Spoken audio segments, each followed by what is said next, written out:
Halo Sobat Samuel, apa kabar? Ketemu lagi dengan saya Fitra Faisalasya di Senior Economist dari Samuel Sekuritas Indonesia.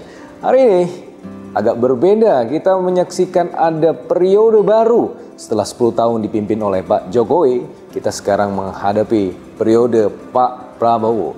Terima kasih Pak Jokowi untuk 10 tahun periode yang luar biasa. Kita sudah maju dari 10 tahun terakhir, infrastruktur sudah dibangun di mana-mana dan kini adalah jalannya Pak Prabowo untuk melanjutkan pembangunan itu lebih lanjut. Selamat Pak Prabowo dan juga Mas Gibran untuk kemudian melanjutkan pembangunan ini. Kemarin ada apa saja minggu yang lalu? Ada beberapa pengumuman yang baik. Yang pertama ada trade balance kita surplus lagi.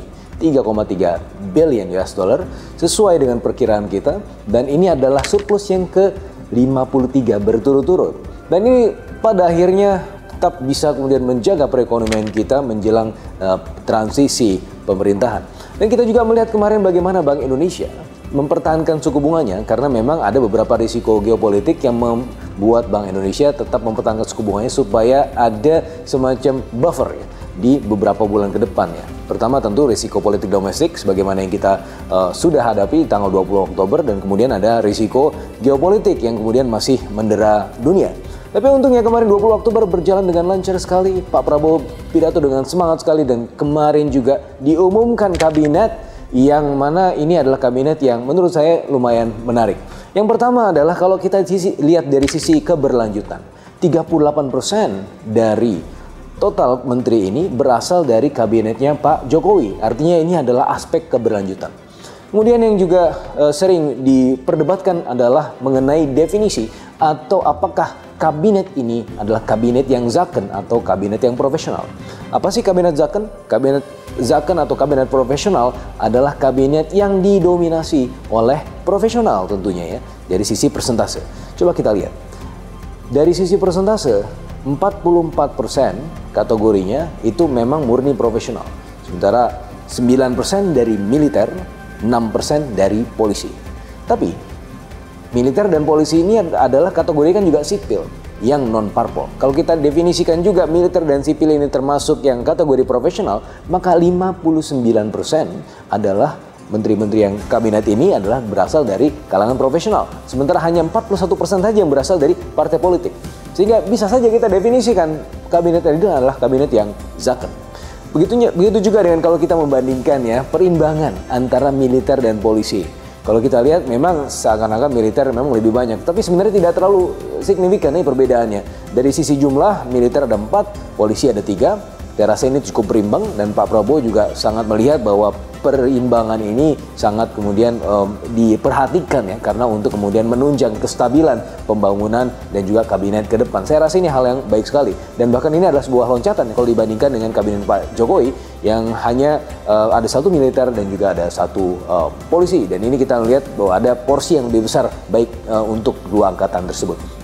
Tetapi tentunya kalau sudah masuk kabinet ya artinya ya sudah menjadi sipil ya. Dan kejutan lain ya, jadi kalau kita lihat ya ajunannya Pak Prabowo, idolanya para ibu-ibu dan emak-emak, Mayor Teddy itu juga kemarin dilantik dan hari ini ya formal menjadi Menteri Sekretaris Kabinet. Nah ini suatu hal yang sebenarnya cukup baik juga ya, karena Pak Prabowo mempercayai kabinet yang isinya orang-orang muda, dan itu tercermin dari sisi persentase. Kalau kita lihat usianya 30-50 tahun, 26% ya porsinya. Kalau dibandingkan dengan zamannya Pak Jokowi yang sekitar 15% usia itu, artinya ini terdapat lompatan kemudaan ya dari sisi kabinet ini menjadi kabinet yang jauh lebih muda. Tapi memang tantangannya adalah kabinet ini dibandingkan dengan Pak Jokowi ini lebih banyak ya. Ada kurang lebih 48 atau 49. Artinya ini adalah tantangan yang menurut kami juga lumayan signifikan kan, tantangan koordinasi. Tapi di sisi yang lain, kalau saya melihatnya justru dari setengah gelas penuh. Koordinasi memang ada satu isu, tapi di sisi yang lain kita bisa melihat menterinya bisa menjadi lebih fokus. Ada beberapa kementerian yang saking besarnya sehingga satu menteri ini harus menghandle macam-macam, tapi ketika sudah dibagi-bagi maka sudah lebih fokus. Nah ini juga kemudian menjadi berita positifnya juga. Dan untungnya kita memiliki Pak Prabowo yang memiliki karakter leadership yang juga lumayan baik, sehingga pada akhirnya menurut kami ini bisa kemudian mengorkestrasi kementerian yang memang di atas rata-rata ya selama beberapa tahun terakhir ya, 40 Ini adalah lompatan yang sangat signifikan, tapi saya rasa tantangan Republik Indonesia ke depan bukan yang bertambah kecil, malah bertambah banyak, dan oleh karenanya harus kemudian diisi oleh orang-orang yang berkompeten. Dan tentunya yang sangat menarik yang bagi market adalah bagaimana kehadiran kembali dari Sri Mulyani. Nah ini tentunya kalau kita lihat market itu kan sukanya keberlanjutan, bukan suka kejutan. Dan dalam hal ini kita melihat figur Sri Mulyani menjadi semacam indikasi bahwa kabinet ini akan langsung gas karena ya tidak ada proses belajar-belajar lagi. Bu Menteri Sri Mulyani ini akan mampu untuk kemudian mengawal mudah-mudahan fiscal capacity kita di tahun 2025 yang tentunya penuh tantangan sebagaimana yang sering kita ulas. Bagaimana defisit fiskal yang kemungkinan besar melonjak jika memang tidak berhati-hati.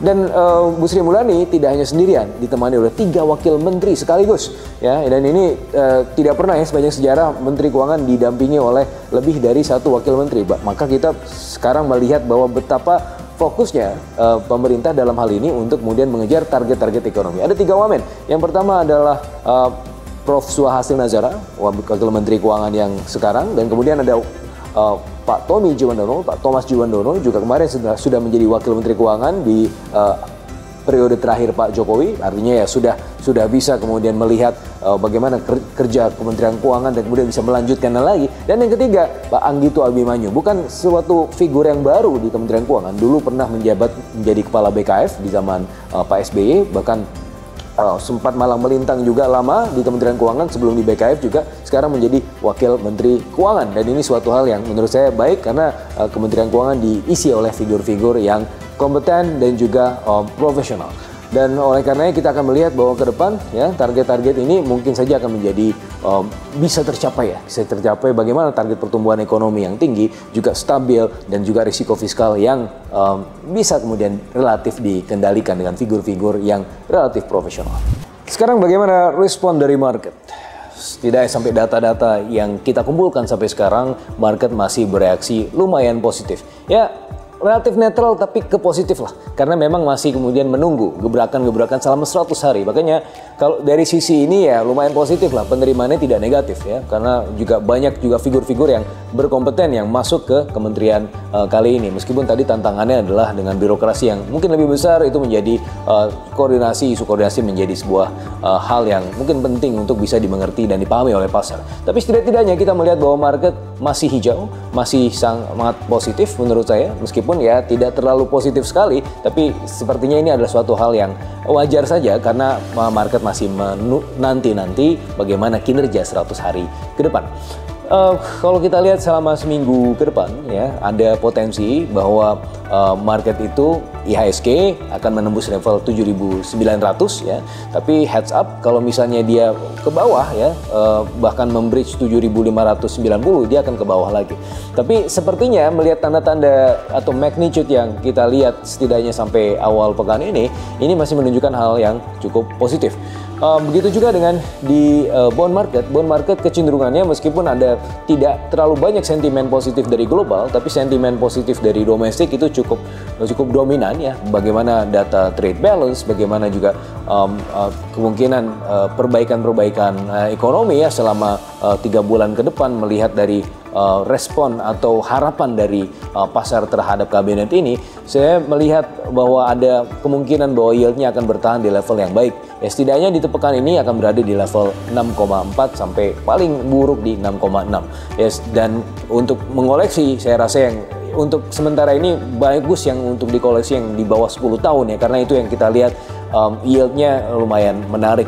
Dan saya rasa ini merupakan pilihan investasi yang menarik juga ya untuk melihat kondisi ke depannya 2 minggu atau 3 minggu ke depan, menantikan apa yang akan terjadi di kabinet ini, apakah ada kejutan lain atau tidak.